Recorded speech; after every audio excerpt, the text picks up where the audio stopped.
We are now going to take you live to the US President Joe Biden speaking in San Francisco, who's just held talks with China's President Xi Jinping.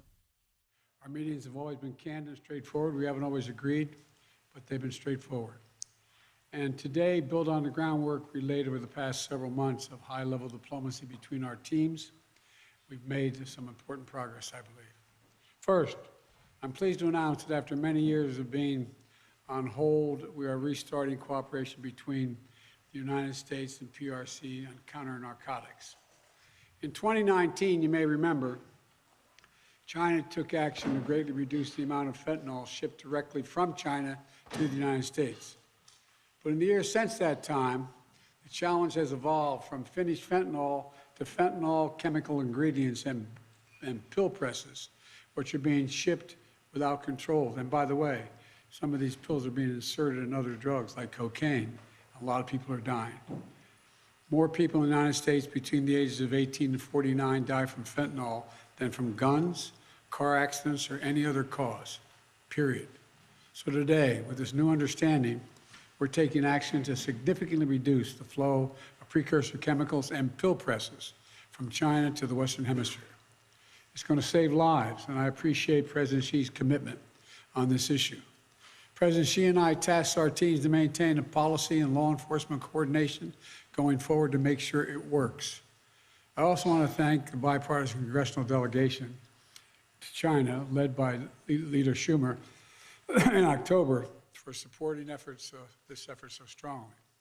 Secondly, and this is critically important, we're reassuming military-to-military contacts, direct contacts. As a lot of you press know who follow this, that's been cut off, and it's been very worrisome. That's how accidents happen, misunderstandings. So we're back to direct, open, clear, direct communications on a direct basis. Vital miscalculations on either side can cause real trouble with a country like China or any other major country. And so I think we're made real progress there as well. And thirdly, we're going to get our experts together to discuss risk and safety issues associated with artificial intelligence.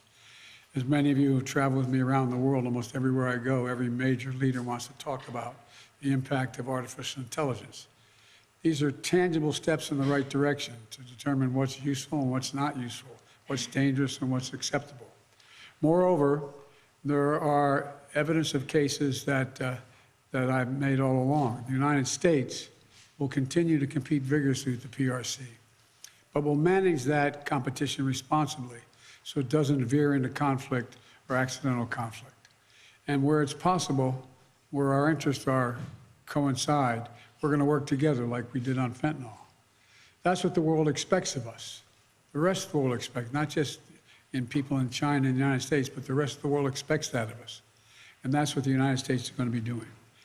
Today, President Xi and I also exchanged views on a range of regional and global issues, including Russia's refusal and brutal war to stop the war and brutal war of aggression against Ukraine and conflict in Gaza. And as I always do, I raised areas where the United States has concerns about the PRC's actions, including detained and exit-banned U.S. citizens, human rights, and coercive activities in the South China Sea.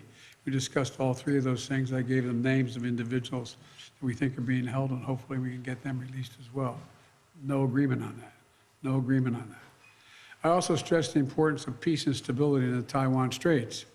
It's clear that we object to Beijing's non-market economic practices and that disadvantage American businesses and workers, and that we'll continue to address them. And I named what I thought a number of those were.